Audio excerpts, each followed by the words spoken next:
sang de Jésus, nous avons été réconciliés avec le Père. Nous étions privés le droit de citer, dans le péché. Chacun connaît là où Dieu l'a pris. Je voudrais dire merci à Dieu pour le sang de Jésus, qui a permis que tu sois enfant de Dieu, qui a permis que ton péché soit pardonné. La Bible dit qu'il n'y a point de pardon de péché sans effusion de sang. Est-ce que tu peux rendre grâce au Seigneur?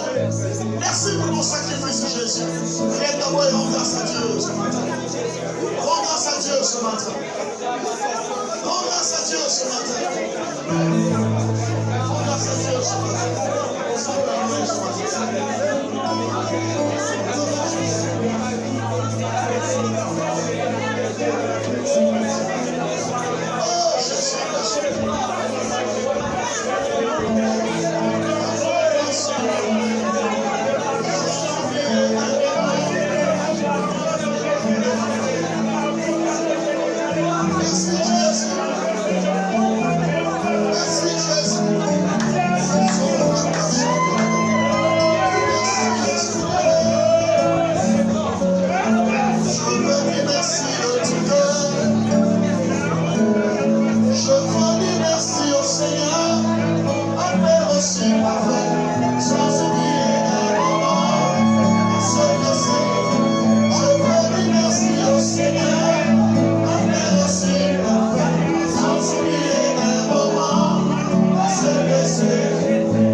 Parce que moi j'étais privé le droit de citer, dans la débauche, dans le chanvre, j'avais laissé l'école.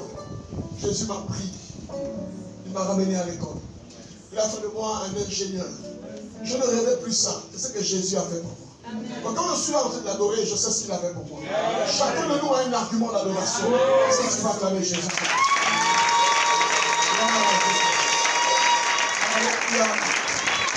Je vous asseoir. Que Dieu vous bénisse ce matin. Alors, nous avons commencé depuis déjà 3 semaines une série d'enseignements sur le salut selon Dieu. Je disais que c'est important qu'à l'église on enseigne les fondamentaux de la foi.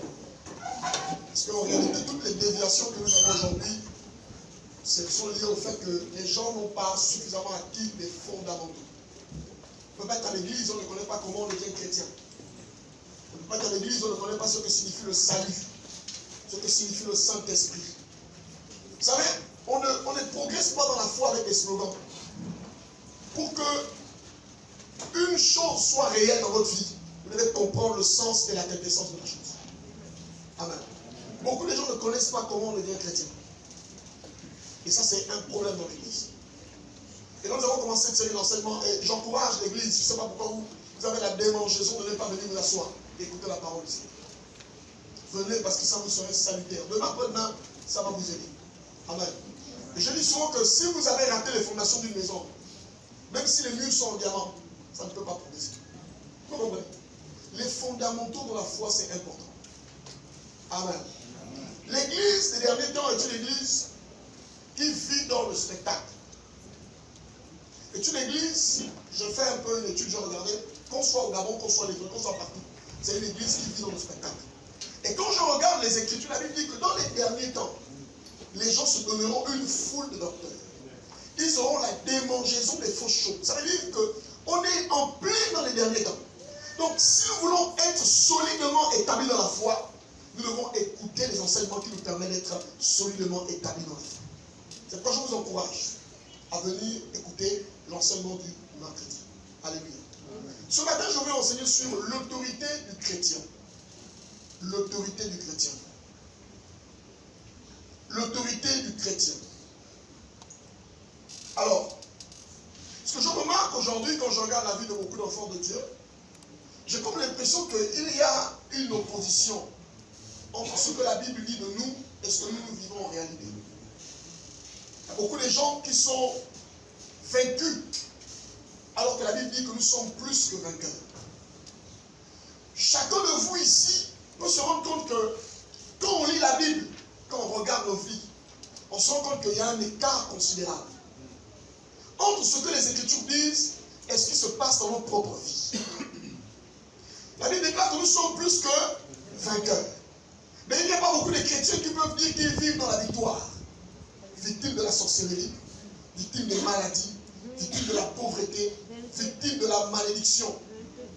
Vous savez, pendant longtemps, j'avais cru que la pauvreté était une chose de normale. C'était un facteur social. Jusqu'à ce que je lise dans la Bible le livre de Deutéronome et que je me rende compte qu'en réalité, la pauvreté est une malédiction. Quand vous lisez Deutéronome, parmi les éléments de la malédiction que Dieu cite, il y a la pauvreté. Amen. Donc, quand on vient à l'église, on vient s'affranchir de certaines situations qui nous dominent. Jésus n'est pas seulement venu pour qu'on aille au ciel. Le salut, il est fonctionnel. C'est-à-dire quand on est en Christ, on peut vérifier que quelque chose s'est passé dans ta vie. La Bible ne dit pas que nous sommes la tête et non la queue. La Bible ne dit pas que nous sommes des lumières. Aujourd'hui, les lumières, on est quasiment des victimes. On accuse aujourd'hui la franc-maçonnerie. On ne peut pas briller dans nos entreprises. Oh non, ici il y a beaucoup de francs-maçons. Mais la Bible nous révèle que Daniel était en Babylone, chef des satrapes, chef des magiciens. Il n'était pas un franc-maçon, mais il était au-dessus de toutes les sectes. On l'avait établi parce qu'on avait reconnu en lui l'esprit de Dieu. Si nous avons l'esprit de Dieu, nous sommes en réalité au-dessus des francs-maçons, au-dessus de tout ce qu'on peut imaginer, parce que l'esprit de Dieu nous place au-dessus. Bien-aimé, je ne sais pas l'évangile qu'on écoute. L'évangile où on est toujours des victimes. Mais la Bible dit que nous sommes plus que vainqueurs. Touche ton voisin, tu dis tu es plus que vainqueur. Dis voisin, tu es plus que vainqueur. Alléluia. Alléluia. Nous à l'église, on trouve beaucoup d'excuses à nos situations. Vous savez, pour qu'une situation ne change pas, la meilleure stratégie, c'est de trouver des excuses. Ah mais non, tu sais, si je n'ai pas réussi dans la vie, c'est parce que mes parents ne m'ont pas soutenu. La plupart des gens qui ont réussi dans la vie, les parents ne l'ont pas soutenu. On a tous vécu une situation où un modèle, les parents, les autres de l'autre. On a vu se battre. Toi, tu es venu en Christ, mais tu continues de dire que si tu n'as pas réussi là, ce sont les parents. Non, ce sont les sorciers du village. Bon, expliquez-moi, les sorciers existent. La Bible n'annule pas l'existence des sorciers, mais la Bible déclare que nous avons reçu l'autorité sur les sorciers. Donc, en réalité, si on me dit qu'un sorcier a réussi à bloquer un chrétien, il y a deux choses. Soit c'est un venant au culte. Donc, quand on est venant au culte, on n'est pas chrétien. Écoutez-moi très bien. Quand on est venant au culte, on n'est pas chrétien. J'ai dit la dernière fois que c'est impossible bibliquement qu'un chrétien soit possédé. Ce n'est pas possible. La Bible déclare que nous sommes le temple du Saint-Esprit. On ne peut pas être possédé. Donc, si vous voyez des gens qui sont possédés, Et je l'ai dit d'ailleurs que c'est quand même choquant de voir 90% des membres de la communauté, les gens tombent, ils manifestent, et le pasteur est content, il va pleurer. Parce qu'il a des gens qui vont à l'enfer. Parce que si on est possédé, c'est qu'on n'a pas Jésus. Et si on n'a pas Jésus, qu'on va en enfer.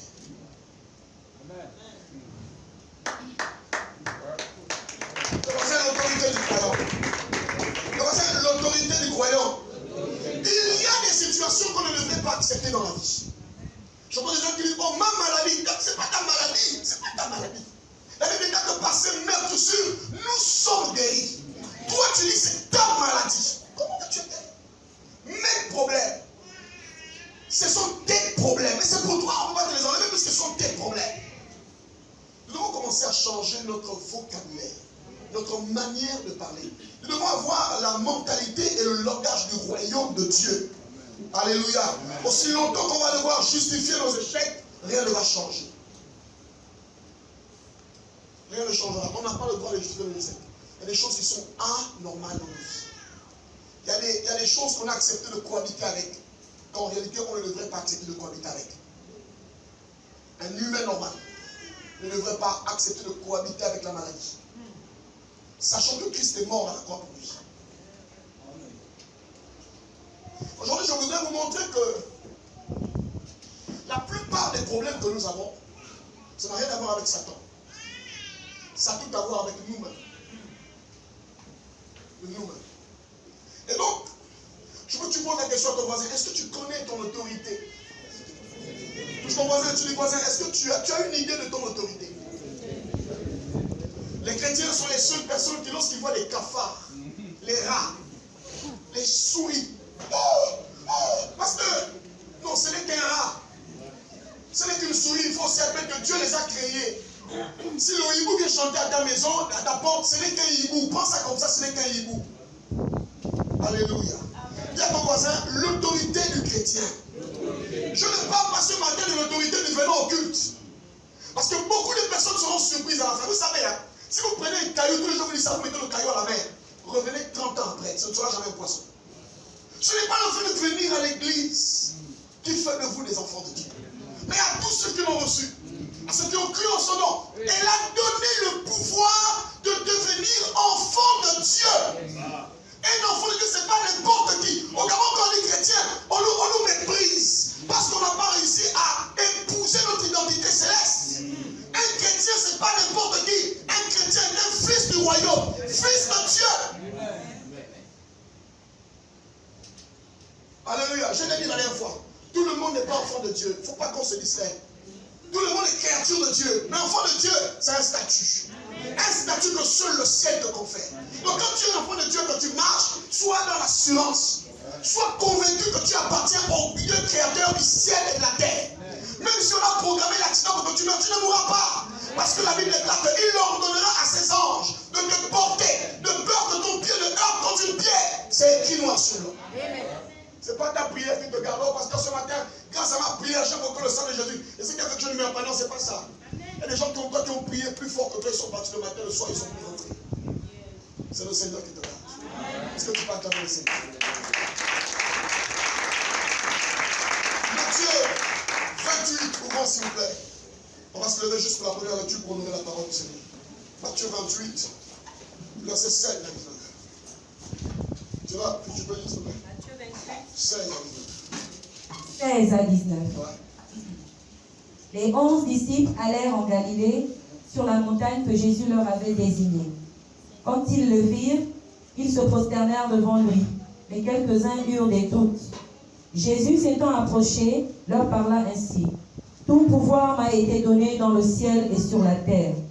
Allez, faites de toutes les nations des disciples, les baptisant au nom du Père, du Fils et du Saint-Esprit. Amen.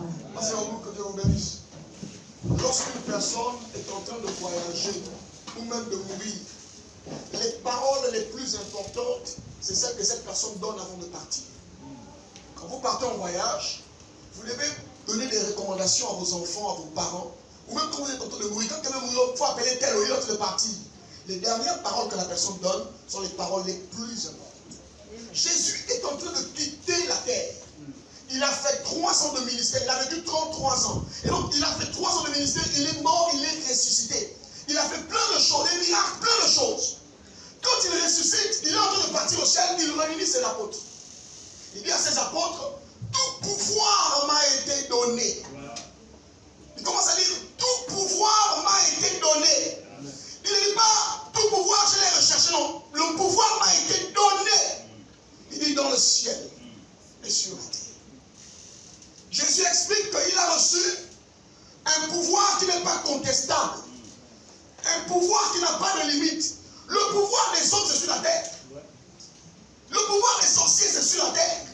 Le pouvoir des francs-maçons, sur la terre. Le pouvoir des magiciens, sur la terre. Le pouvoir des jaloux, sur la terre. Le pouvoir des églises, sur la terre. Mais Jésus dit qu'il a reçu le pouvoir, non seulement sur la terre, mais d'abord au ciel. Sachez-le, tout homme ne peut avoir que ce qui vient d'en haut. Nous avons Jésus avec nous. En fait, le Jésus que nous prions, ce n'est pas un charlatan. C'est celui qui a reçu le pouvoir dans le ciel et sur la terre. Vous savez, quand il dit aux disciples, allez-y, dans les nations. Regardez, le mot nation, c'est le mot ethnos, qui a donné ethnie.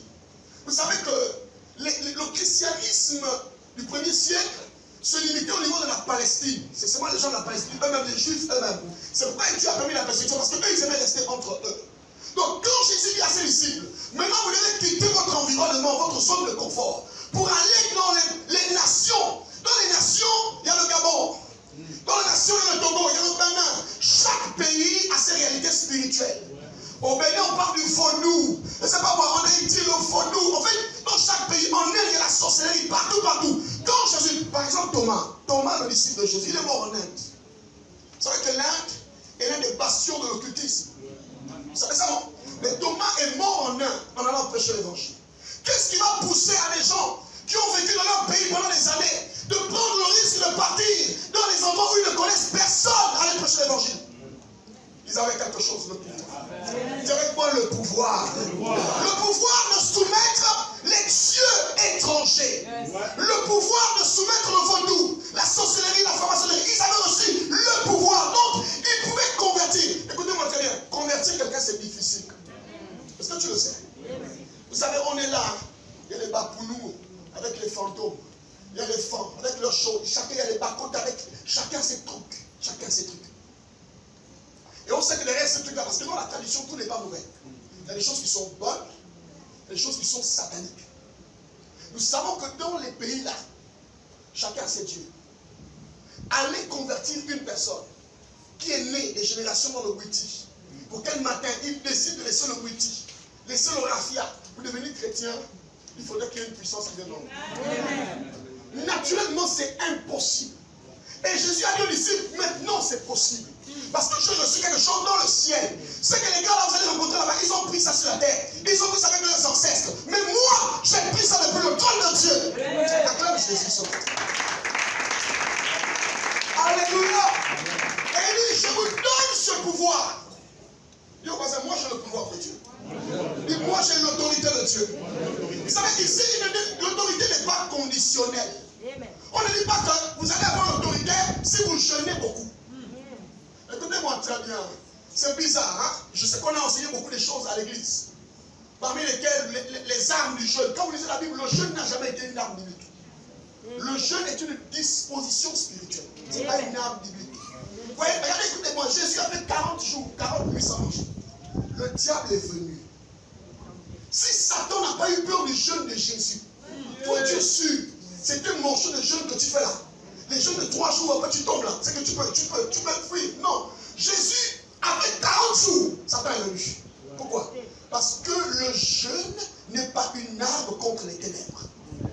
Or, aujourd'hui, nous avons transformé le jeûne en arme spirituelle. Non, le jeûne est une condition spirituelle et non une arme spirituelle. Est-ce que tu es là ce matin? Satan n'a pas peur de ton jeûne. Jésus a jeûné 40 jours, il est quand même venu. Il n'a même pas eu peur. Jésus n'a pas péché, il dit, viens alors. C'est pas ton jeûne. Le voisin, c'est pas ton jeûne. Le voisin, c'est pas ton jeûne. L'autorité n'est pas conditionnelle. Ça veut dire quand Dieu te donne l'autorité, il te donne l'autorité. L'autorité n'est pas liée à des pasteurs, des prophètes et des apôtres. L'autorité, c'est pour tous ceux qui sont croyants. Si tu crois en Jésus, tu as l'autorité. J'ai envie de vous dire que le plus petit niveau spirituel, selon la Bible, le plus petit niveau spirituel, c'est chasser un démon. chrétiens, à même quelqu'un qui est possédé, même quelqu'un qui est né de nouveau hier peut chasser un démon. Ce n'est pas un exploit spirituel de chasser les esprits. Est-ce que tu es là ce matin? Est-ce que tu es là ce matin? Mais je veux te parler de l'autorité. Laisse-moi l'autorité. L'autorité que Jésus t'a donnée, ce n'est pas lié à un pasteur, ce n'est pas lié à un prophète, ce n'est pas lié à un apôtre. L'autorité que Jésus t'a donnée, c'est lié à lui-même. Le cafard t'embête. Arrête de fatiguer le pasteur. Utilise l'autorité. Tu as fait un mauvais cauchemar. S'il te plaît, arrête de rêver le pasteur la nuit. Tu as reçu l'autorité. Il y a eu ce qu'on appelle une délégation de pouvoir. Vous savez, vous vous mettez à la route là. Souvent quand je voyage, je suis un peu choqué. Tu vois un policier, il n'a même pas 1m30. Il se met à la route, il voit le grumier. Il a le sifflet. Il veut... Parfois quand je roule, je dis, oh, mais il compte sur quoi? Pour arrêter un grumier pareil. Donc il ne compte pas sur sa force.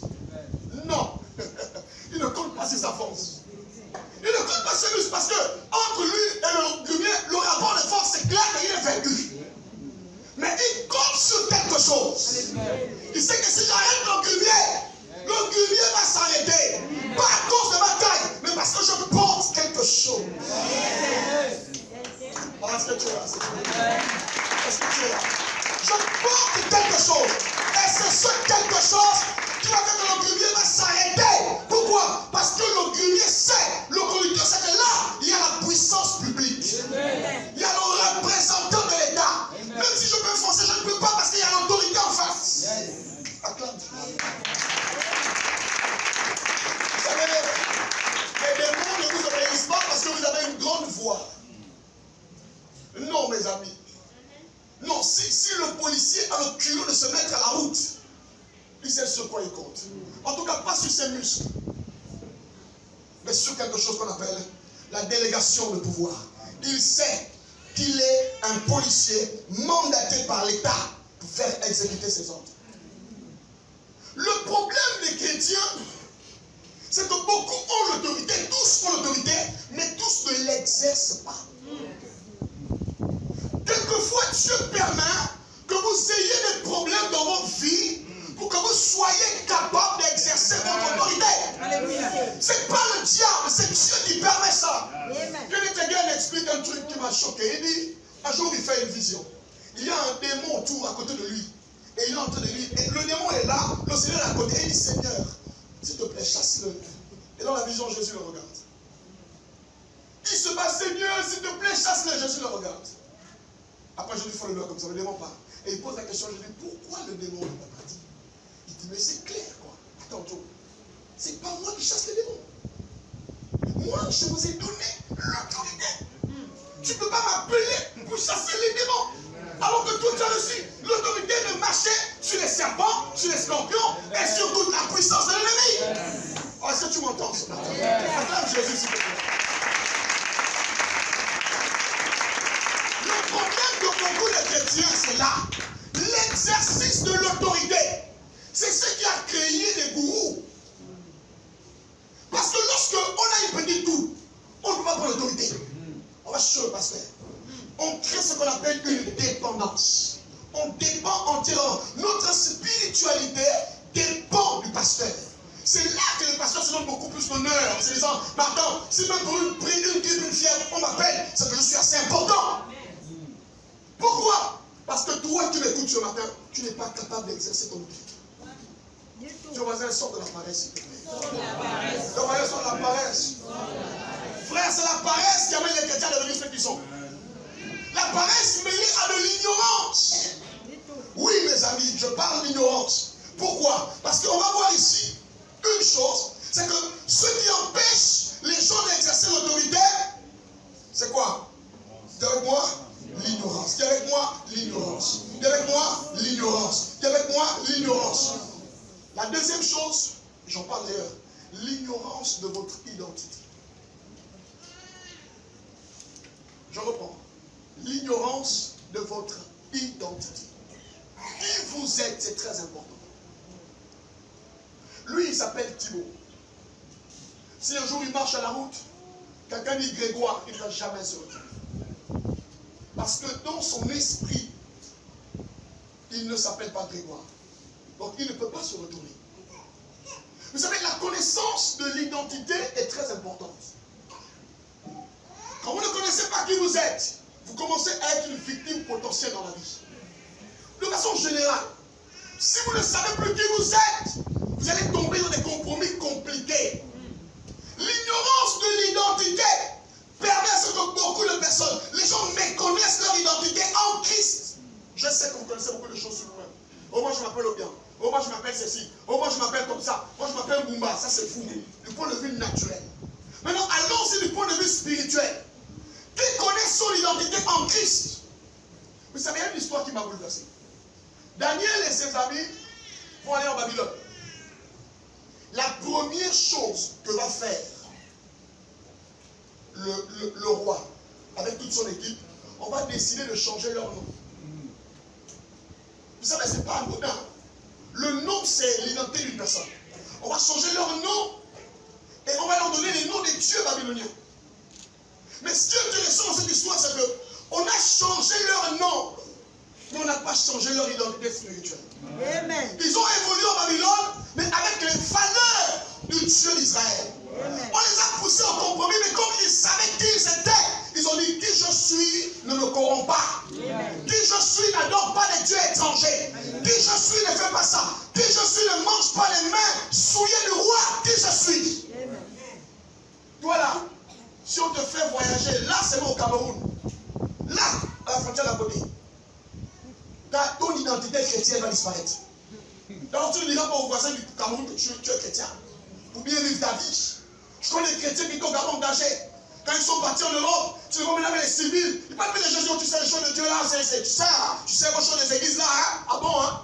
Pourquoi? Cette personne ne connaissait pas son identité en Christ. Quel que soit l'endroit où vous amenez, votre identité en Christ demeure. Parce que la Bible dit que si quelqu'un est en Christ, il est une nouvelle créature. Il n'est pas une nouvelle créature quand il est au Gabon. Il est une nouvelle créature dans le royaume de Dieu. Quand il est en France, quand il est à Port-Gentil, quand il est à Marilé, quel que soit l'endroit, il est une nouvelle créature.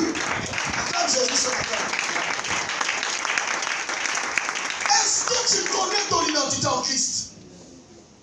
On a beaucoup de victimes dans l'église parce que les gens ne connaissent pas leur identité. Ils essaient de s'imaginer qui ils sont en Christ.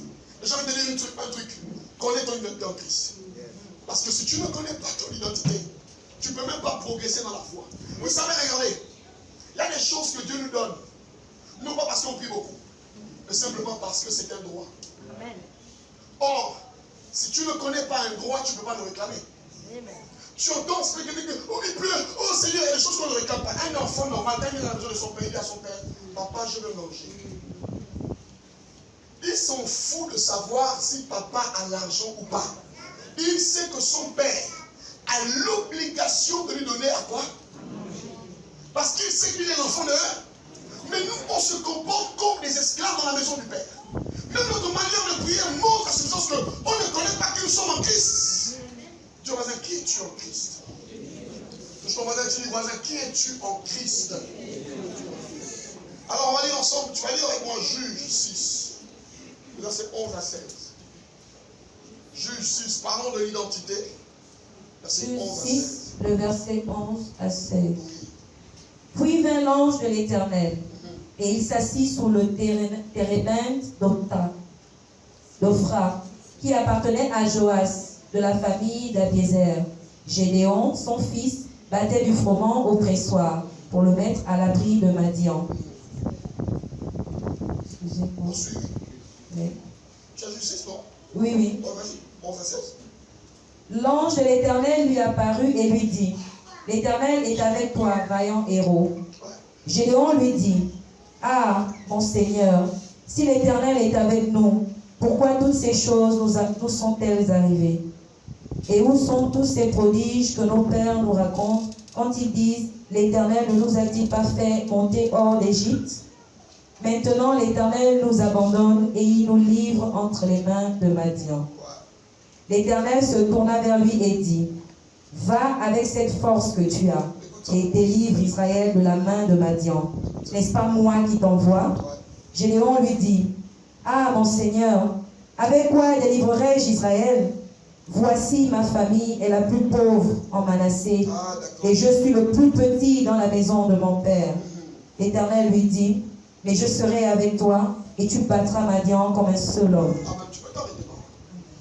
Je crois à 100% que voici le véritable problème que nous avons en l'Église, en Christ. J'ai expliqué mercredi la notion être en Christ. Vous vous souvenez de ça? Être en Christ, à l'intérieur de Christ. Pas être à l'Église. Être en Christ. Regardez. L'ange de l'Éternel rencontre Gédéon. Ça veut dire que pendant que Israël est en train d'être tourmenté par les Madianites, Gédéon, lui, il va chercher la nourriture de ses parents, de sa famille. Tout le monde fuit les ennemis, mais un seul est courageux, c'est Gédéon. Il est en train de chercher la nourriture. Quand Dieu regarde, il dit, ce gars-là, je peux l'utiliser pour des vaillants héros. Il dit à l'ange, non, moi je ne suis pas un vaillant héros. Job, ma famille c'est la plus petite. On est pauvre, on n'a rien. Donc ce que tu es en train de me dire là même, c'est même quoi? Vous venez de vos maisons, de vos familles avec vos problèmes. Vous rentrez en Christ. Vous savez, quand vous devenez chrétien, vos oreilles ne gonflent pas, on ne l'humilie pas. Vous avez la même tête, les mêmes cheveux, vous n'avez pas les cheveux maintenant bleus. Hein? Vous habitez les mêmes maisons. Faut qu'on vous le dise. En fait, les gens pensent que Dieu est un magicien. La différence entre Dieu et le diable, hein, c'est que Satan est un magicien. Il fait apparaître des choses pour vous éblouir. Quand Dieu te sauve, ta tête ne grossit pas. Il dit à Dieu, mais attends, quand je regarde ma famille, ce qu'on vit là-bas, et ce que tu me dis là, il y a un problème. Quand tu regardes ta vie, et tu vois ce que la Bible dit, tu dis, non, moi je ne suis pas chrétien. Les affaires de chrétienté là, est-ce que c'est même vrai? Non, c'est pas vrai que je suis la tête. Parce que si je suis la tête, je n'ai même pas 5 000 dans ma poche. Non, tu n'es pas ce que tu possèdes. Tu es ce que Dieu dit que tu es. Est-ce que tu as réussi à épouser la vision de Dieu pour toi? Vous savez, si vous ne connaissez pas ce que Dieu pense de vous, les hommes vous diront des choses. J'en ai parlé. Combien de personnes ont quitté l'église, mais avec la honte, ne pouvant plus revenir parce que les gens vont dire qu'ils sont repartis, sont devenus des apostats de la foi. Mais quand on a lu la Bible, on a compris que le fils prodigue, il a dit à son père, prends-moi comme il est de tes serviteurs. Le père a dit non, parce qu'on ne remet pas en cause une naissance. Quand on est enfant de Dieu, même quand on est reparti dans le monde, on continue d'être enfant de Dieu. Parce que Dieu l'a dit la semaine dernière, Dieu nous a scellés de son esprit. Amen. Est-ce que vous êtes dans ce matin? On a des enfants de Dieu dans les bars.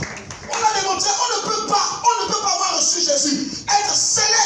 La Bible dit qu'on est scellé pour le jour de la rédemption. Donc le jour du retour du Seigneur. Si tu as l'Esprit de Dieu, même si tu es tombé, Dieu peut te repêcher. C'est possible, tout dépend de toi. Dis voisin, tout dépend de toi. Dis voisin, tout dépend de toi.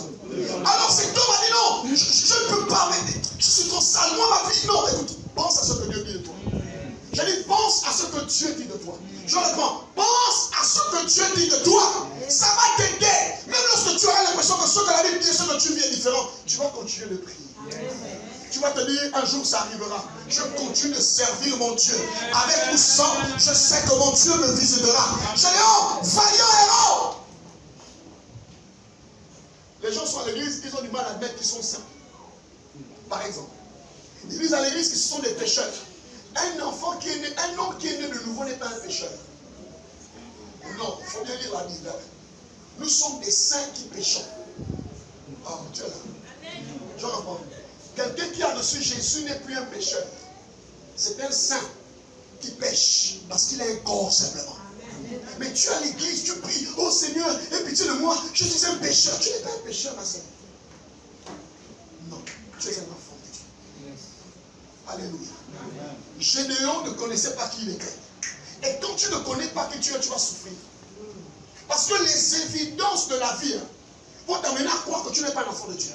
Mais alors que tu es un enfant de Dieu, quelle que soit la galère dans laquelle tu te trouves, retiens ça, tu es un enfant de Dieu. Quel que soit ce que les gens vont dire de toi, retiens ça, tu es un enfant de Dieu. Quel que soit ce que tu vas expérimenter dans la vie, retiens-le, tu es un enfant de Dieu. Est-ce que les enfants de Dieu sont là ce matin? Est-ce qu'ils vont acclamer? Est-ce qu'ils peuvent acclamer? Est-ce que les enfants de Dieu peuvent acclamer ce matin? Je n'entends pas les enfants de Dieu acclamer ce matin. Je n'entends pas acclamer ce matin.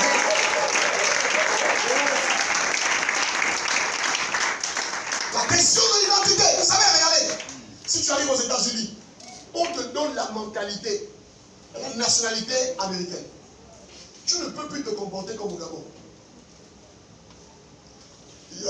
Quand on est allé en Corée, j'ai vécu une scène. Vous savez, nous les Gabonais, on aime se soulager partout. Dès que tu vois, c'est même un peu l'herbe. Les femmes comme les hommes, ça c'est notre habitude. Les plus courageux, ils défèrent partout. Donc un jour, je voulais faire mission. Et j'étais avec des amis pasteurs.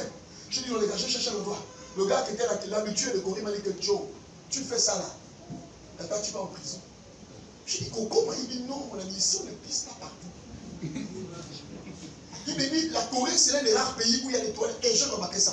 Ils ont des toilettes partout. Fais l'erreur de venir te soulager.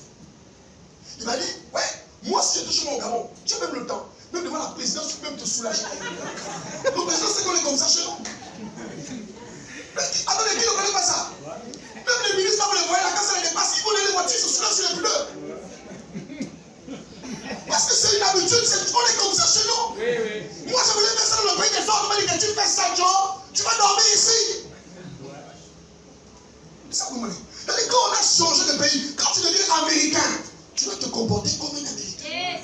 Tu auras les belles habitudes, tout ça. Mais quand tu as l'esprit gabonais, même aux États-Unis, tu sens que c'est les Gabonais. Il y a les Gabonais aux États-Unis, ils n'ont pas changé la voix. Ils n'ont pas changé le ton. Ils n'ont pas changé les habitudes. C'est pourquoi la plupart des Gabonais, quand ils vont en Europe, ils ne réussissent pas. Pourquoi? Parce qu'ils vont rentrer dans les associations des Gabonais de la France. Oui, oui. Tu es parti là-bas pour l'association. Les esprits de ton type du Gabon, tu vas mettre ça là-bas. Quand tu arrives en Europe, ils s'appellent les études. Va faire tes études. Allez te retrouver. Oh, la soirée spéciale des Gabonais. Vos parents nous envoient à l'étranger. Pendant que ta maman souffre, elle au commerce, elle vend. Elle a la grâce d'envoyer à l'étranger.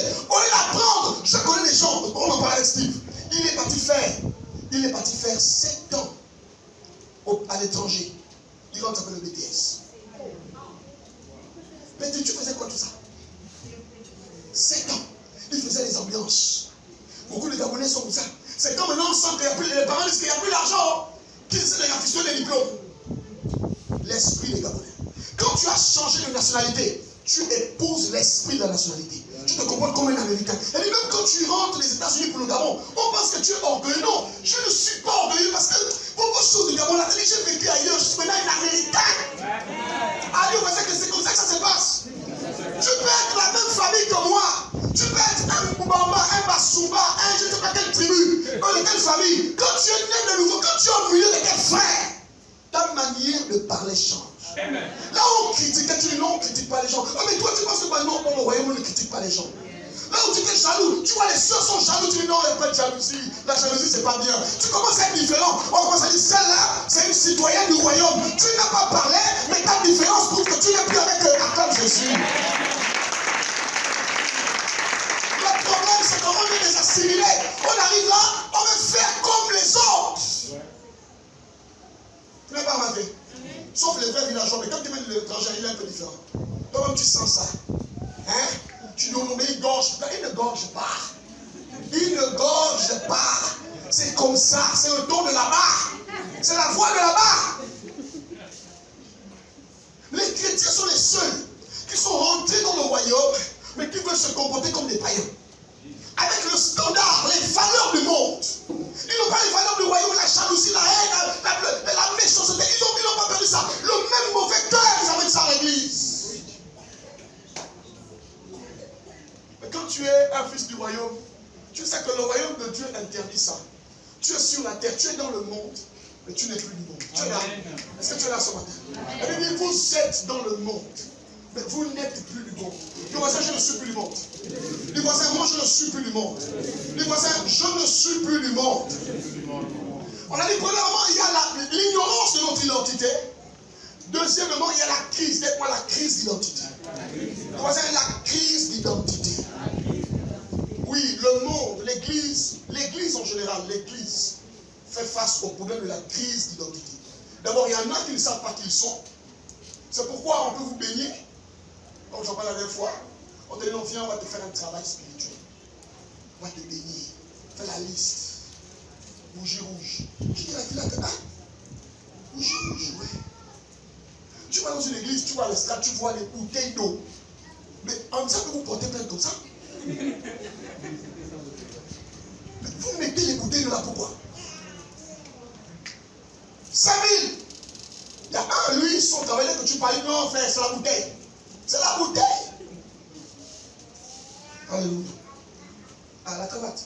Ah, merci beaucoup. Ouais, le papa est soigné. Hein? Il fait le fils, ma cravate est bien lubrée. Comment papa, tu te bénis? Ça calme le Seigneur. Merci beaucoup. Faites attention. Ok, d'accord. Alléluia.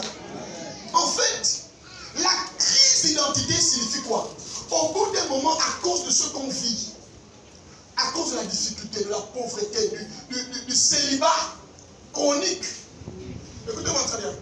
Je vous donne une petite parenthèse. Le célibat n'est pas une malédiction. Amen. Amen. Amen. Alléluia. Amen.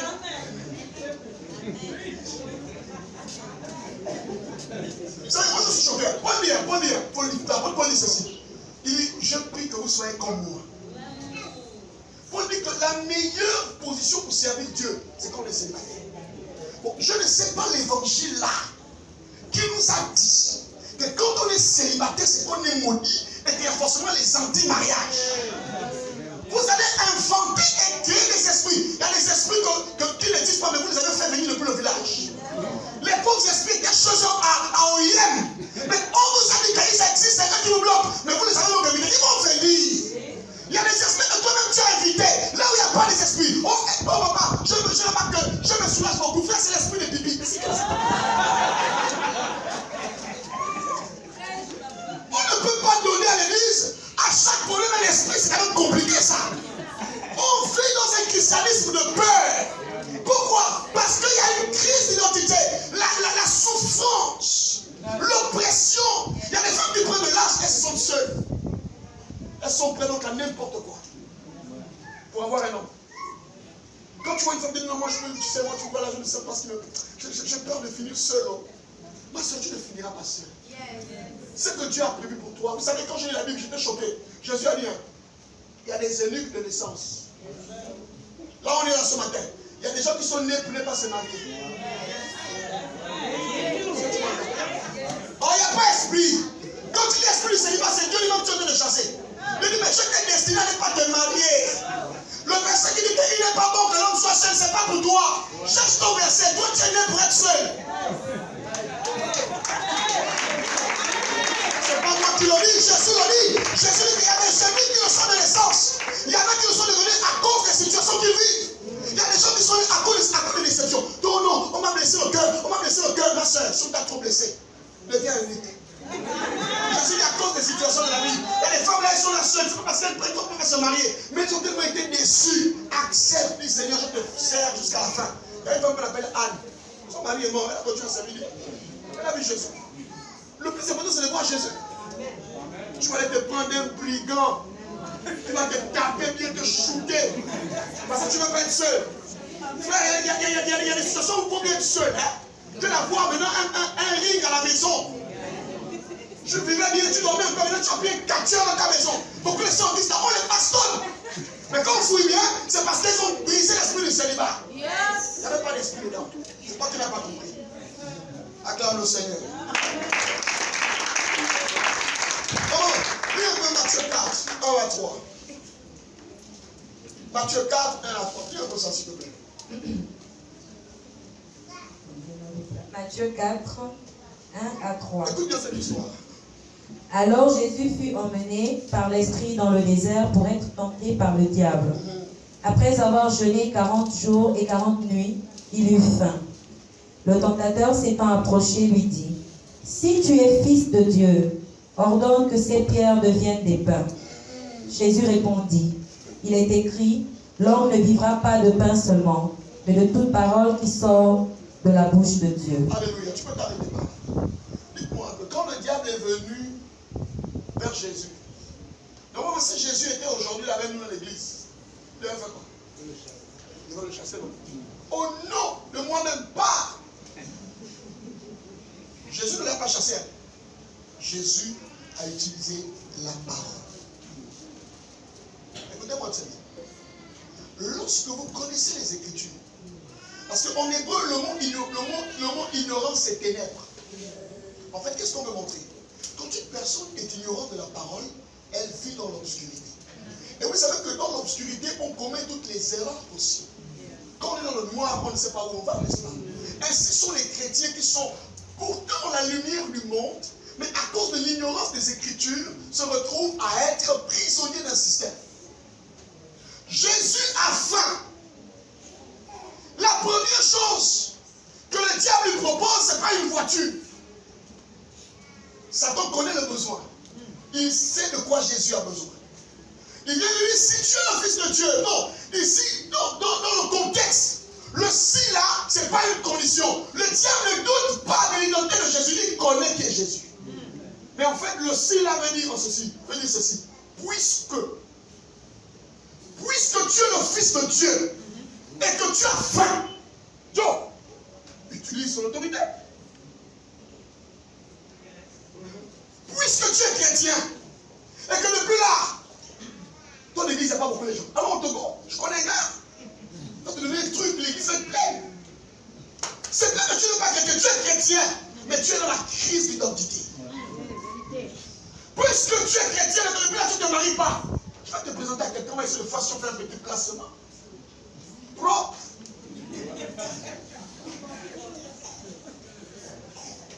Hein? Le problème, c'est que lorsque les gens sont dans des problèmes, ils perdent leur bon sens. Ils ne réfléchissent plus. Parce que je ne sais pas comment on va te demander de te baigner. Tu es une femme, on te baigne. Je sais pas comment. Papa, quand les gens souffrent, ils sont prêts à tout. Ma soeur me dit, elle me dit non, pasteur, ma propre soeur me dit, pasteur, tu peux pas nous comprendre, tu es jusqu'à nous là. Nous, quand on souffre, quand tu as la recherche de la solution, même si tu te dis que bois l'eau du puits, tu vas boire. Parce qu'une personne en détresse est vulnérable. Mais une personne en détresse qui connaît son identité. Dis mon Dieu, propose-moi ça. Je sais que je mangerai, mais pour l'instant, je n'ai pas besoin de ça. Alléluia. Alléluia. Non, parce qu'on n'a pas prophétisé sur moi. Tu veux qu'on te dise quoi? Qu'est-ce que la Bible te dit? À toi-même, tu ne connais pas quoi? La crise d'identité fait qu'on repart des choses qu'on a vomies. Pierre, quand il a trahi le Seigneur, il est reparti faire la pêche. Le grand Pierre, au bout de moi, il se posait des questions. Je vais te poser des questions. Est-ce que tu te poses des questions actuellement sur ta vie? Est-ce qu'actuellement, quand tu vois ta vie, tu vois ton âge, la fin le travail, tu commences à te poser des questions? Tu commences à te poser des questions. Vous savez, écoutez-moi très bien.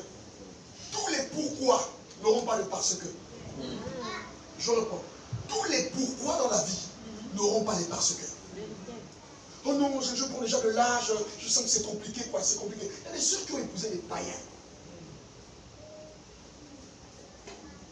Quand tu insistes avec Dieu, il te laisse. Mais le problème, c'est que tu vas subir les conséquences. Quand une femme amoureuse, tu as une femme amoureuse, tu peux l'arrêter. Elle est blague. Elle prend tout le salaire. Tout le besoin, elle prend. Elle va donner. Elle va bâtir l'hôtel du mariage. Et quand elle reçoit le mari, là, c'est un monstre. Aujourd'hui, nous on souffre. Quand vous voulez que donner les offrandes, vous ne voulez plus donner. Parce que vous avez été laminé ailleurs. Nous, maintenant, on veut donner l'offrande. Alors, elle la transforme. Vous ne voulez pas donner. Non, c'est dur. Non, c'est pas nous qui vous avons escroqué. Vous étiez escrocable. C'est la vérité. Mais surtout, tu sais qu'au bout d'un moment, hein, le cerveau n'est pas décoratif. Réfléchir, c'est pas manquer de foi. Tu vois là? Est-ce que tu es là? Qu'est-ce que tu es capable de faire quand tu veux une chose? Tu veux le faire. Il y a les chrétiens qui couchent avec les patrons pour la promotion. Ah, Dieu, toi-même tu connais. Toi-même tu connais. Ah bon? Crise d'identité. J'ai vu les pasteurs au sommet. Je les souviens à terre. Ils ont accepté d'être au sommet. Et lorsqu'ils sont passés par la vallée de l'homme de la mort, ils n'ont pas tenu. Vous savez, c'est une chose hein, d'être honoré, d'être glorifié. Mais c'est une chose que d'accepter de redescendre. Parfois, quand il y a des choses que tu n'as pas bien compris, Dieu te permet de redescendre. Amen. Mais quand tu redescends, tu vas remonter. Amen. Le même qui est descendu, c'est le même qui est remonté. Amen. Il faut parfois accepter de passer par la vallée de l'ombre de la mort. Un vrai ministère de la foi, une vraie onction, un vrai appel, c'est un appel qui est passé par la fournaise. Yes. Mais le problème, c'est que nous sommes arrivés dans un siècle où on ne peut plus accepter de galérer. Donc, s'il faut faire les choses pour sortir de la galère, les gens sont prêts à aller au bout, au prix de leur âme. Dieu voisin, il ne sera pas ainsi pour moi. Il ne sera pas ainsi pour moi. Voisin, il ne sera pas ainsi pour moi. Il ne sera pas ainsi pour moi. Alléluia. Alléluia. J'ai dit aux gens que je connais un chrétien, vous le connaissez d'ailleurs. Il est parti manger le bois sacré dans l'église avec nous. Il sert même la Sainte Seine.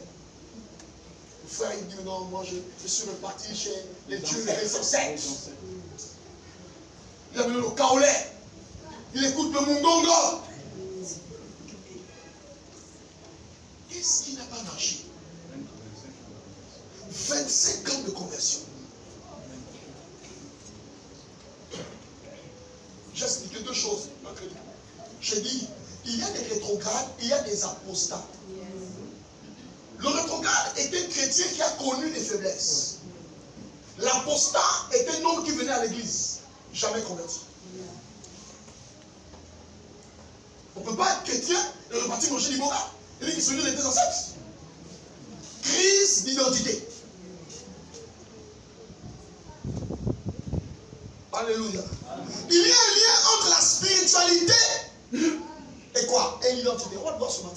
Comparez ou écoutez ce que je vais vous dire. Ça ne va pas être facile, mais comparez ou écoutez ça. Je dis, il y a un lien entre la spiritualité et l'identité. Ça veut dire quoi? Il y a des choses que tu vas faire dans le Seigneur parce que tu connais qui tu es. Il y a aussi des choses que tu ne feras pas, ou que tu vas faire que tu ne le fais pas faire, parce que tu ne sais pas qui tu es. Les démons n'écoutent pas le langage de la voix. Les démons n'ont pas peur des versets bibliques qu'on cite tous les jours. Ce qui fait reculer les esprits, c'est l'identité. Lorsque tu as fait un cauchemar et que tu te réveilles, tu pries comment? Le cœur bat. Tu envoies le feu partout. Non. Quand tu as fait un cauchemar, et que tu es un enfant de Dieu, et que tu te réveilles, même ta manière de prier prouve que tu sais qui tu es. Lorsqu'on t'appelle pour dire, oh non, on a fait un rêve où tu mourrais, qu'est-ce que tu fais? Tu cherches tous les prophètes de l'Ivoire. Qu'est-ce que tu fais? On t'a donné un rêve, on t'a dit que on t'a vu mort. Lorsqu'on a dit à Ézéchias, l'Éternel m'envoie te dire, prépare ta maison, tu vas mourir. Ézéchias, ça fait quoi?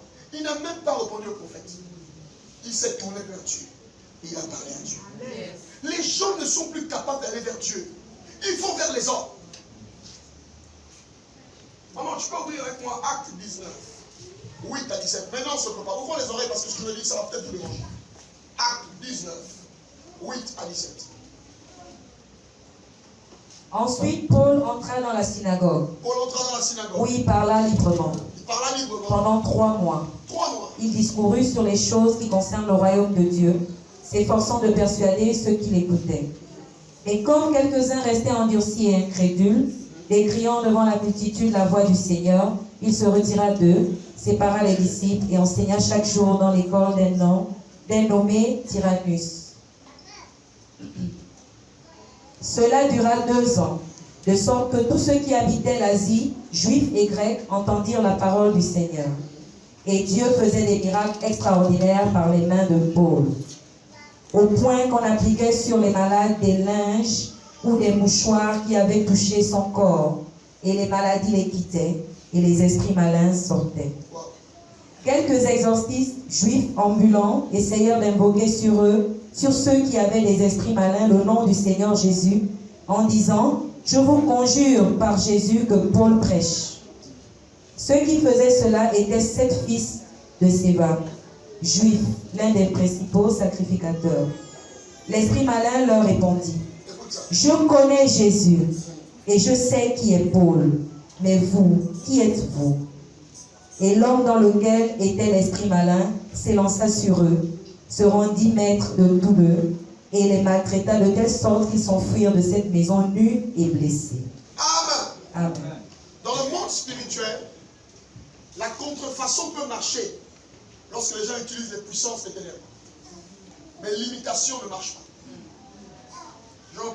La contrefaçon peut marcher, mais l'imitation ne marche pas. La Bible dit que Paul prêchait dans une ville. Je vais commencer par soulever un élément. Parce qu'on est rentré dans le charlatanisme avec ce genre de versets. Paul, la Bible déclare que le Seigneur faisait beaucoup de miracles par la vie de Paul. Au point que les gens venaient, pendant que Paul dormait, couper les vêtements de Paul, appliquer ça sur les malades. Ce n'est pas Paul qui coupait ses vêtements et qui mettait ça sur les malades. Il n'était même pas au courant de ça. Mais les gens qui croyaient à la grâce qu'il transportait, lorsque la femme a touché le pan de vêtements de Jésus, Jésus ne lui a pas demandé de toucher le pan de son vêtement. Elle a cru qu'en posant ses dagues, elle avait guéri. Donc si aujourd'hui on nous dit que appliquer les mouchoirs comme Paul avait fait, on est où là? Si on a la Bible, on est dans le livre là. Le Coran, on ne sait pas ce qu'on lit. Il faut d'abord que je vous explique. Parce que pour la plupart, vous êtes là-dedans. On vous a chiffré des vestes pendant des années. Tu jettes la veste, voilà, tu bondis.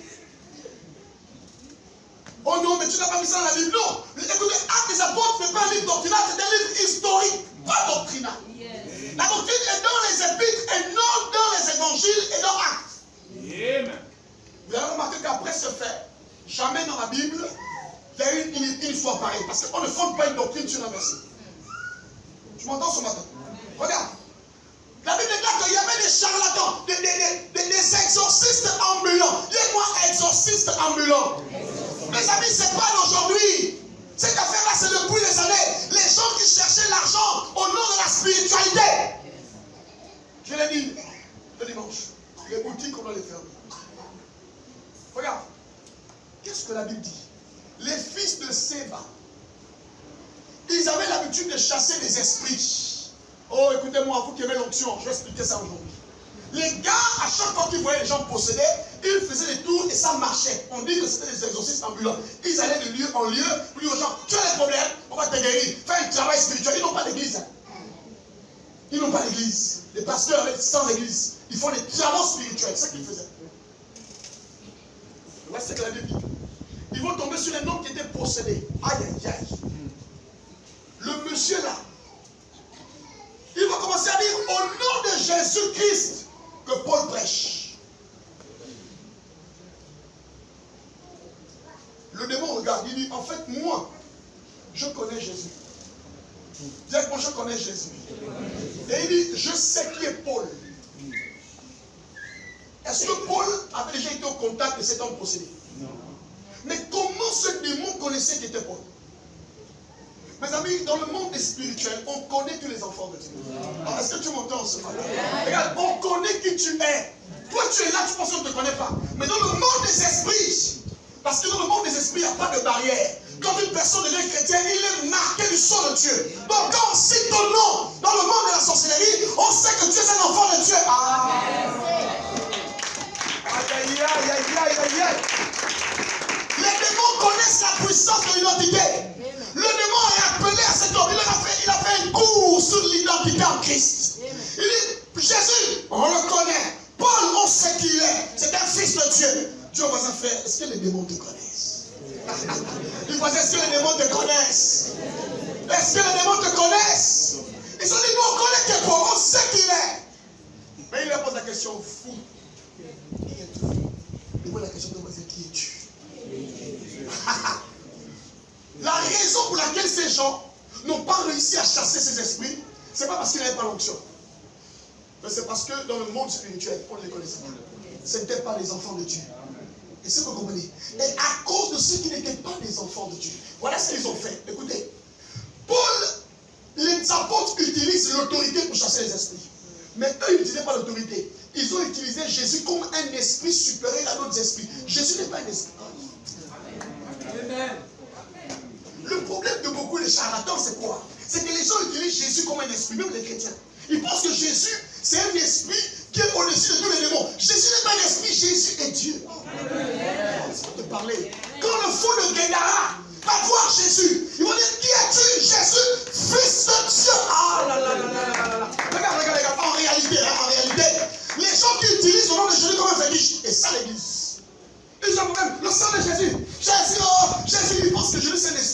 Jésus n'est pas un esprit. Les voisins, Jésus n'est pas un esprit. Les voisins, Jésus n'est pas un esprit. Jésus est Dieu. Le problème, c'est que les gars là ont utilisé le nom de Jésus comme un esprit. Ils pensaient que Paul utilisait le nom de Jésus comme un esprit. Non, Paul n'utilisait pas le nom de Jésus. Paul utilisait l'autorité de Jésus. C'est différent d'utiliser le nom de Jésus et d'utiliser l'autorité de Jésus. Les sorciers, les charlatans, ils utilisent le nom de Jésus. Ils pensent que Jésus est un esprit. Jésus n'est pas un esprit. Et c'est pourquoi les fils de Séba ont été bastonnés. Quand tu pries, tu as fait le rêve, il y a les esprits, il y a les sorciers à la maison, et puis quand tu es en train de prier, et puis quand tu appelles Jésus, dans ton esprit, tu penses que c'est un esprit, il ne peut pas venir agir. Il ne peut même pas, parce que ce n'est pas un esprit. Et le problème, ce n'est pas ça. C'est que ce que tu connais que tu es. Bien aimé, quelqu'un qui ne connaît pas son identité ne peut pas rentrer dans les affaires de prier. Et tu les vois, hein, tu les vois. Ils sont pleins en train de faire le combat spirituel. Les églises, combat spirituel. Mais dans là, il n'y a même pas trois qui connaissent qui ils sont en Christ. C'est un danger que de chasser les esprits. Et vous ne connaissez pas votre identité. Vous allez prendre le nom de Jésus comme un charlatan. On peut quand même un bruitiste dire au nom de Jésus. Oh non, non, écoute. Le nom de Jésus, Jésus est une personne. C'est Dieu. Et quand je dis au nom de Jésus, en fait, le démon ne me voit pas. Il entend ma voix, mais il voit Jésus. L'autorité. Est-ce que tu es là ce matin? Acclame le Seigneur. Acclame le Seigneur. Acclame le Seigneur. Ainsi, si je fais un cauchemar, je n'aurai pas peur. Quand je me lève, je connais l'autorité que j'ai. Parce que les démons me connaissent. Ils connaissent dans le monde spirituel qui s'appelle Mundunga Amour. Écoutez-moi, ils ne connaissent pas le pasteur. Ils ne connaissent pas le prophète. Dans le monde spirituel, on ne retire pas les titres des gens. Le démon n'a pas dit, je connais l'apôtre Paul. Non, il dit, je connais Paul. Ainsi, si vous mettez les titres devant, ça ne marchera pas. Les démons n'écoutent pas parce que c'est le pasteur. Les démons écoutent parce que c'est l'homme qu'on appelle Amour Mundunga qui a l'autorité de Jésus. Ah, est-ce que je te parle ce matin? Les démons n'écoutent pas parce que c'est l'apôtre. Oh non, mais parce que moi je n'ai pas les titres. Mais tu n'as pas les titres, tu as une identité spirituelle. Tu peux chasser cet esprit. Ce n'est pas le pasteur, parce que les démons n'écoutent pas le pasteur. Les démons écoutent l'autorité. Acclame Jésus, acclame Jésus. On doit arrêter avec cette dépendance. Vous pouvez changer les choses. Parce que vous avez l'autorité. Dans le monde spirituel, on vous craint, on vous connaît. Mais vous avez peur. Vous avez peur. Ah, les amis. Luc 11. J'ai abordé cette question ici. Il y a une fille qui m'a écrit, dit, papa, ce que tu as dit là, ça m'a bouleversé. Vous savez ça, non? Quand un démon sort, il va chercher 7 autres esprits. Je vous ai dit, ce n'est pas vrai. Ce n'est pas biblique. Nous avons érigé ça en doctrine parce qu'on a mal lu la Bible. Les enfants de Dieu lisent. Les fils de Dieu. On reprend. Les enfants de Dieu lisent la Bible. Les fils de Dieu. C'est parce que vous avez lu la Bible que vous pensez que quand un esprit est sorti de vous, il va aller chercher 7 autres esprits et il va revenir vous combattre. Quand tu vois le pasteur enseigner ça, il transpire même. Il enseigne sur le chrétien. Non. Aujourd'hui là, je vais démonter ta théologie. Luc 11. On y va. 24 à 26. On y va, s'il vous plaît. Luc 11, 24 à 26. Lorsque l'esprit impur est sorti d'un homme, il va dans les lieux arides pour chercher du repos. N'en trouvant point, il dit, je retournerai dans ma maison d'où je suis sorti. Et quand il arrive, il la trouve balayée et ornée. Alors il s'en va et il prend 7 autres esprits plus méchants que lui. Ils entrent dans la maison, s'y établissent. Et la dernière condition de cet homme est pire que la première. Quand on a lu ça, on dit non, parce que quand l'esprit est sorti, Jésus a dit, il va prendre 7 autres esprits. Vous savez, il y a une différence entre la Bible et les versets bibliques. Les versets bibliques font partie de la Bible. Mais la Bible suit une logique. Vous allez remarquer, Jésus, il parle d'un problème. Quand vous avez le texte là, il sort d'une affaire des esprits, on ne sait pas où il prend ça. Mais en fait, il ne parlait pas des esprits au départ. Il réglait un autre problème. Et on ne sait pas ce qu'il est au plan. Il commence à parler des esprits qui sortent. Pour comprendre ça, allons lire maintenant le verset 12 à 19. Le verset 12 à 19. Rapidement, écoutez ça. Verset 12. À 19. Ou s'il demande un œuf, lui donnera-t-il un scorpion? Non, le verset 12 de Luc, hein. Tu es là? Oui, verset 12. Ok, vas-y. Luc 11, verset 12. Oui, vas-y. Si donc, méchants comme vous l'êtes, vous savez donner de bonnes choses à vos enfants, à combien plus forte raison le Père Céleste donnera-t-il le Saint-Esprit à ceux qui le lui demandent? Jésus chassa un démon qui était muet. Lorsque le démon fut sorti, le muet parla, et la foule fut dans l'admiration. Mais quelques-uns dirent, c'est par Belzébul que le prince des démons, qu'il chasse les démons. Donc ils ont dit à Jésus que c'est par le démon qui chasse les démons. Écoute ce que Jésus dit. Et d'autres, pour l'éprouver, lui demandèrent un signe venant du ciel. Comme Jésus connaissait leurs pensées, il leur dit, tout royaume divisé contre lui-même est dévasté, et une maison s'écroule sur une autre. Si donc Satan est divisé contre lui-même, comment son royaume subsistera-t-il, puisque vous dites que je chasse les démons par Belzébul? Et si moi je chasse les démons par Belzébul, vos fils, par qui les chassent-ils? Et si moi, je chasse les démons par Belzébul, vos fils, par qui le chassent? Les chassent-ils? Ok. C'est pourquoi ils seront eux-mêmes vos juges. On a lu tout à l'heure dans Actes des Apôtres qu'il y avait des exorcistes ambulants, n'est-ce pas? Et ici, Jésus fait un miracle et on dit de lui qu'il chasse les démons par Belzébul. Et Jésus, pour répondre à ces hommes, il leur dit en fait, l'affaire de délivrance là, c'est pas moi qui ai commencé ça. Hein? Mon fils. Donc, chasser les démons, Jésus n'a pas commencé ça. Il y avait des gens avant Jésus qui chassaient les démons. Est-ce que vous comprenez? Afin de chasser les esprits, c'est pas Jésus qui a commencé, c'est pas clair là. Il dit, vos fils, eux ils chassent les démons par qui? Et puis c'est une très bonne question. Avant on ne chassait pas les démons, on chassait le nom de Jésus. Maintenant, avant on chassait le nom de qui? Après il explique ce qui se passe. Lorsque des gens qui ne sont pas nés de nouveau chassent les esprits, il explique ce qui se passait lorsque ces jeunes hommes-là, les fils de ces hommes-là, chassaient les esprits. Il dit, quand vos fils chassaient les esprits, voilà ce qui se passait. L'esprit sortait. Il partait errer.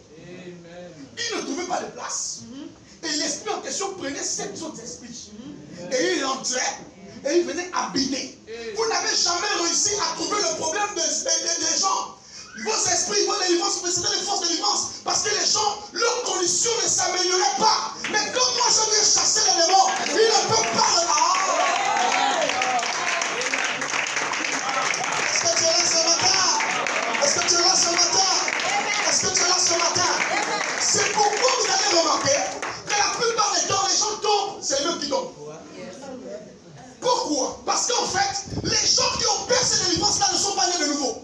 Donc, au lieu d'aider les gens, il ne faut qu'ouvrir les portes pour que plus d'esprits rentrent dans leur vie.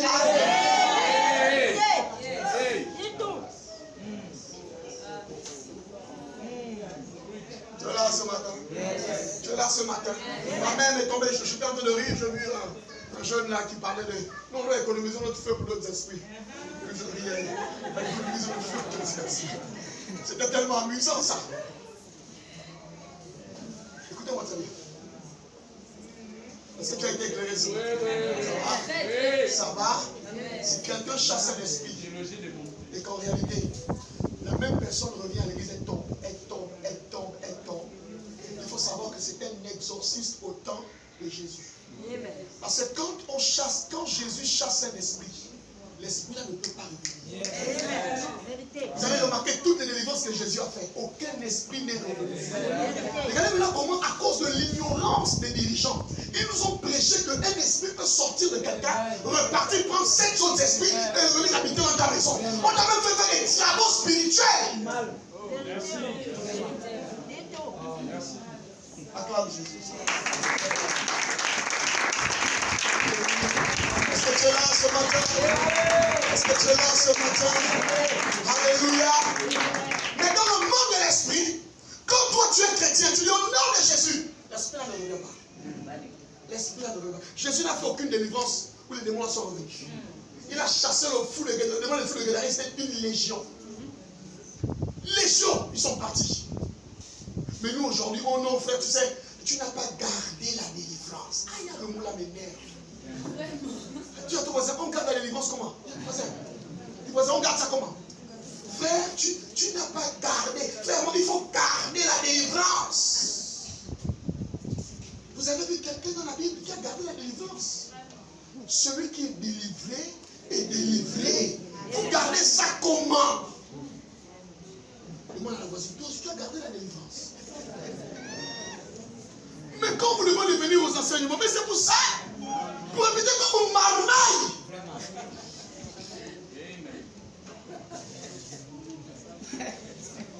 Acclame le Seigneur.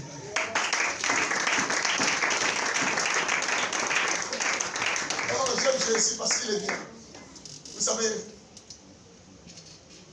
je vais terminer par là parce que aujourd'hui je voulais introduire sur le développement du chrétien. Et je vais poursuivre dimanche prochain. On va monter en dimension dimanche prochain.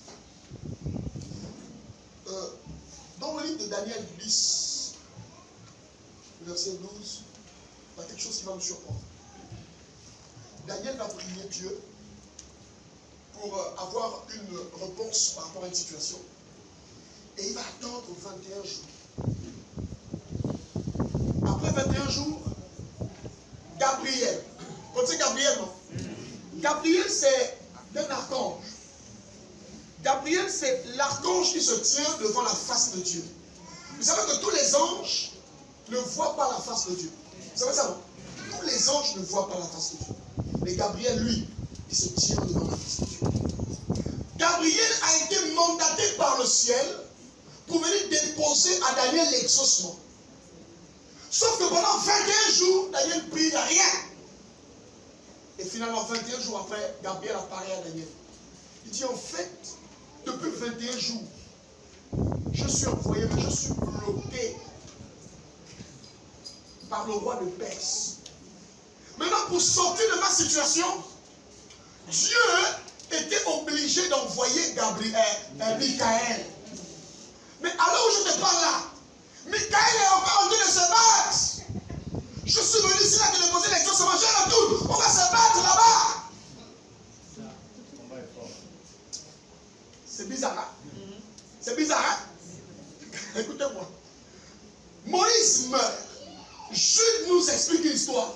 Quand Moïse est mort, Michael, le général de l'armée de Dieu, est venu discuter le corps avec Satan. Au bout du moment, il a dit à Satan, Satan, s'il te plaît. Alors, Dieu lui-même, que Dieu te reprime, Satan. En fait, un démon peut empêcher un ange d'agir.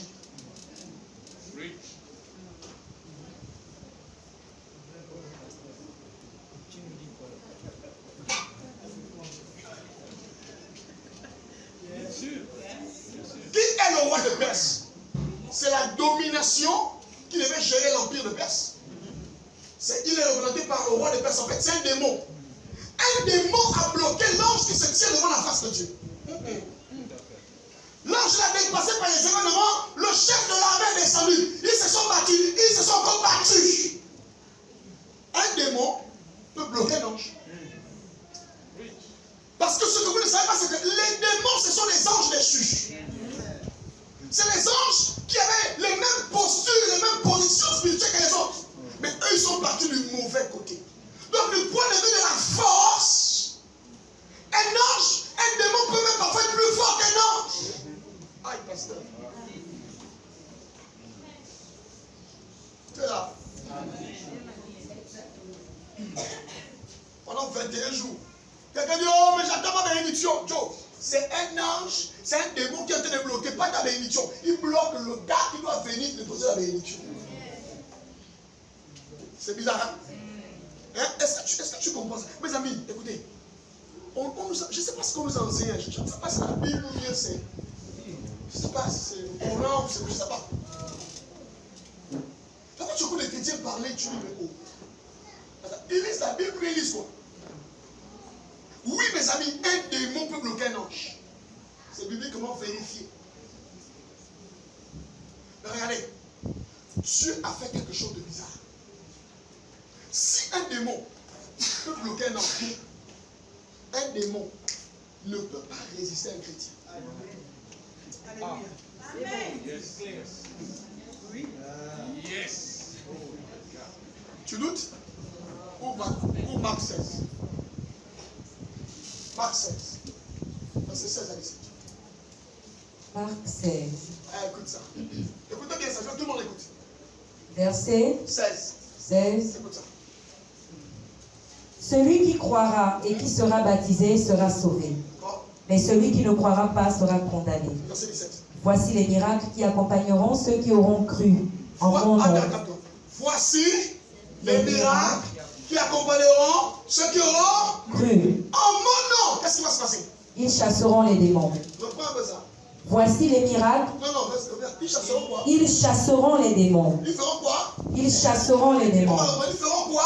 Ils chasseront les démons. Lorsqu'un homme a cru, quelle est la première chose que Dieu lui donne? On va bien reprendre fort, c'est ça qui est là mon esprit aujourd'hui.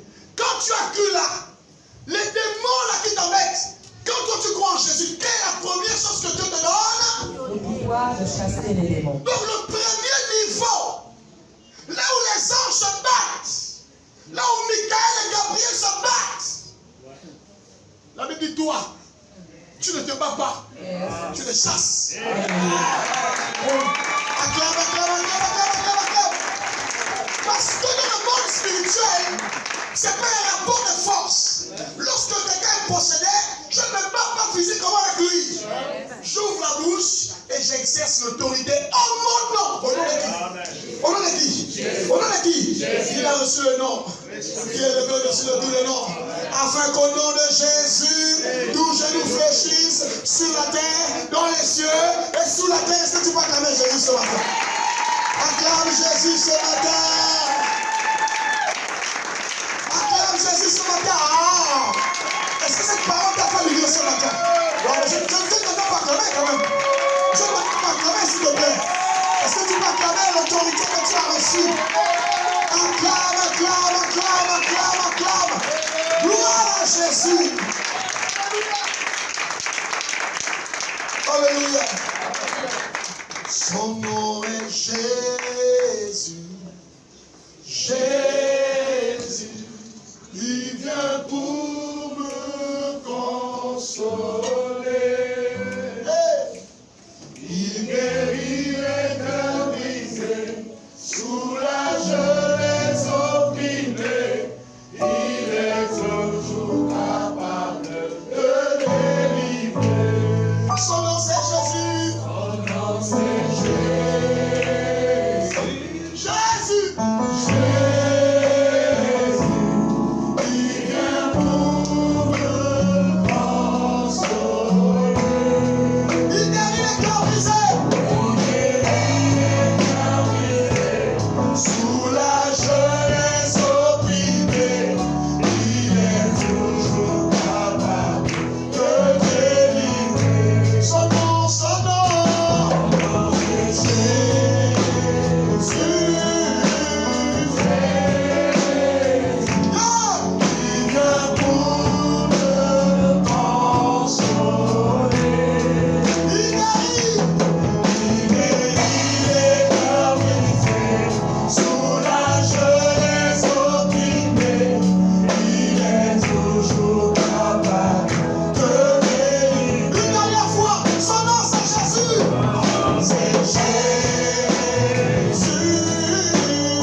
Je ne t'accompagne reconnaissant pour l'autorité que tu as reçue. Dis à Jésus, j'ai reçu cette autorité venant de toi. Remercie au Seigneur ce matin. Remercie au Seigneur. Remercie à Dieu ce matin. Remercie à Dieu ce matin. Et la marche à remercie à Dieu. Oh, oh, oh, oh, je crie à toi, oh, oh.